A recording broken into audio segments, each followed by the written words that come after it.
Louvado seja nosso Senhor Jesus Cristo. Nós vamos dar continuidade ao nosso comentário, o Evangelho de São Mateus, nosso 8º encontro. Vamos trabalhar Mateus capítulo 3, do versículo 13 a 17, o batismo de Jesus. Façamos a nossa leitura. Por esse tempo, foi Jesus da Galileia ao Jordão e se apresentou a João para que o batizasse. João o impedia, dizendo: Sou eu quem precisa ser batizado por ti e tu vens a mim? Jesus lhe respondeu: Deixa por ora, pois desse modo convém que realizemos toda a justiça. Diante disso, consentiu. Jesus foi batizado, saiu da água e logo o céu se abriu. E ele viu o Espírito de Deus que descia como uma pomba e pousava sobre ele. Ouviu-se uma voz do céu que dizia: Este é o meu Filho querido, o meu predileto. Esse é o texto que nós vamos refletir.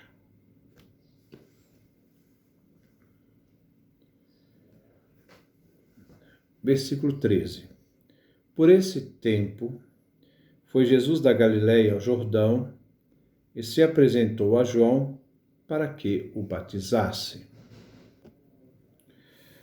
Jesus age pela primeira vez no Evangelho. O versículo inicia com uma movimentação de Jesus, da Galileia ao Jordão. A ação é de Jesus. Jesus vai onde está João, voz que grita no deserto. Se ele grita no deserto, se deve ir ao encontro de João no deserto. E o encontra no Rio Jordão. Jesus reconhece João com a iminência do julgamento de Deus diante do pecado presente e a necessidade de arrependimento para fugir à ira de Deus, que ainda é a perspectiva do povo judeu que esperava o dia da ira de Javé no fim dos tempos. Para nós cristãos, não. A presença de Jesus já é a presença do fim dos tempos. Versículo 14. João o impedia, dizendo: Sou eu quem precisa ser batizado por ti, e tu vens a mim? João precisa do batismo que Jesus, o mais forte, oferece, o batismo do Espírito Santo. A resistência de João Batista em batizar Jesus é consistente com a sua humildade e indignidade. Como ele dizia, não serve nem para carregar as sandálias de Jesus. João exibe aqui sua integridade de palavra e ação. Ele reconhece que precisa do batismo de Jesus. É uma resposta receptiva que João exorta a seus discípulos nos versículos 11 e 12. Versículo 15. Jesus lhe respondeu: Deixa por ora, pois desse modo convém que realizemos a justiça. Diante disso, consentiu. A resposta de Jesus exibe sua autoridade. Jesus diz: Deixa por ora. Deixa, no grego, é um imperativo e requer de João uma obediência imediata. Jesus diz: convém. Declara que o batismo de João é conveniente para que se cumpra toda a justiça. O verbo realizar não é fazer mera vontade de Deus, mas indica que aquilo que está acontecendo no ministério de Jesus é consequente com a vontade de Deus. Justiça se refere na tradição hebraica às ações que são fiéis aos compromissos e relacionamentos. Assim, Deus é reto, justo, quando age fielmente nos compromissos da aliança e livrando o povo escolhido. A retidão de Deus e a retidão humana não são realidades isoladas ou independentes uma da outra. A instrução de Jesus a João indica que a ação salvífica de Deus, uma ação de libertação, está, então, neste momento, sendo realizada nas ações de Jesus e de João. Então, diante disso, João consente em batizar Jesus. Versículo 16. Jesus foi batizado, saiu da água e logo o céu se abriu. Ele viu o Espírito de Deus que descia como uma pomba e pousava sobre ele. De que modo o batismo de Jesus realiza a vontade salvífica de Deus? Agora os versículos 16 e 17 respondem. Apresenta Jesus como aquele que as Escrituras revelaram ser o agente dos propósitos da salvação divina.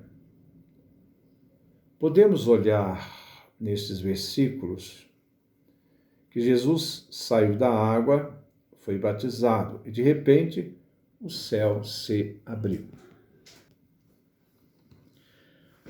A abertura dos céus revela um conhecimento divino e indica uma ação divina. Por isso, no grego, o verbo está na voz passiva. O céu se abriu. Por meio de Jesus, Deus mantém os propósitos de salvar e libertar. Através do início do seu ministério, é que o tempo e os acontecimentos irão conduzir para a salvação. Ao sair das águas, Jesus viu. Experiência visual de Jesus. O Espírito Santo descendo como pomba. O Espírito de Deus age na concepção de Jesus. Capítulo 1, do versículo 18 e versículo 20. João afirma que Jesus batizaria com o Espírito Santo. Capítulo 3, versículo 11. Fiel à palavra de João Batista, Jesus recebe o Espírito. O Espírito de Deus lembra o livro do Gênesis, capítulo 1, versículo 2, quando o Espírito pairava sobre a água. No Gênesis, vemos a associação água e Espírito. Refere aqui à nova criação. Deus está iniciando um mundo novo, pois o mundo atual, e na época de Jesus, o Império Romano, aliado com a elite política e religiosa de Israel, não fazem parte mais dos propósitos divinos de uma nova criação. Versículo 17. Ouvi-se uma voz do céu que dizia: Este é o meu filho querido, o meu predileto. Deus se manifesta àquele homem, Jesus, às margens do rio Jordão, e o chama de filho querido, amado. Um novo mistério revelado e manifestado a Jesus, oculto dos presentes, mas mais tarde será anunciado à igreja, a Pedro, Tiago e João na transfiguração. Este é meu filho amado, escutai o que ele diz. O Pai designa Jesus como filho, não para apresentá-lo ao mundo, mas para declarar que o Pai Deus é solidário com Jesus na missão que ele está para iniciar.